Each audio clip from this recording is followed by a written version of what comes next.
12 वर्षापूर्वी तर मोदी मोदी मोदी मोदी आपला देश करत होता. राहुल गांधी सारखा एक प्रामाणिक माणूस जो आहे त्याला बाजूला साधण्याचं एक कॅम्पेन सुरू होतं. त्या बिचाऱ्या आमच्या नेत्याला पप्पू पप्पू पप्पू म्हणत होते. 12 वर्षानंतर आमचं सोनं तापून तापून तापून आता असं फेवर झालं की आता पप्पू पप्पू पप्पू म्हणून हिंडवणार आहे. आता पप्पा पप्पा पप्पा पप्पा पप्पा.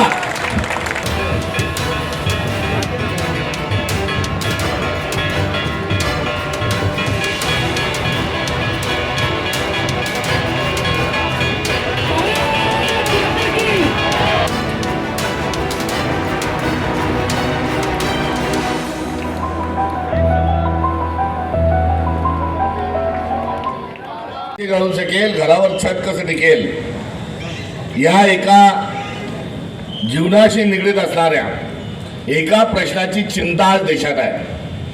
आणि ती चिंता काय आहे तर इमानदारी प्रामाणिकपणा हा या व्यवस्थेने खाऊन टाकलाय. आणि इमानदारी प्रामाणिकपणा खात असताना भ्रष्टाचार, हम करे सो कायदा, दंडेलशाही आणि हुकुमशाही आपल्या देशात आणण्याचं पाप या देशाचा पंतप्रधान दुसरा तिसरा कोणी नाही तर नरेंद्र मोदी यांच्या माध्यमातून सुरू आहे. आपल्याला चंदू सेठने विचारलं या सरकारचं करायचं काय. तुम्ही म्हटलं खाली मुंडकं वर पाय. का म्हटलं 12 वर्षापूर्वी तर मोदी मोदी मोदी मोदी आपला देश करत होता. आपल्या देशामध्ये राहुल गांधी सारखा एक प्रामाणिक माणूस जो आहे त्याला बाजूला साधण्याचं एक कॅम्पेन सुरू होतं. त्या बिचाऱ्या आमच्या नेत्याला पप्पू पप्पू पप्पू म्हणत होते. 12 वर्षानंतर आमचं सोनं तापून तापून तापून आता असं फेवर झालं की आता पप्पू पप्पू पप्पू म्हणून हिंडवणार आहे. आता पप्पा पप्पा पप्पा पप्पा पप्पा. त्या माणसाला म्हणायला लागते हा दिवस आता दूर नाही. मात्र मुद्दा काय, प्रश्न काय विचारला की खाली डोकं वर पाय का म्हटलं. भाई और बहनों, आपके हर किसी के खाते में बोला बोला बोला आपके हर किसी के खाते में 15 लाख रुपए डालूंगा. भाई और बहनों, न खाऊंगा खाने दूंगा.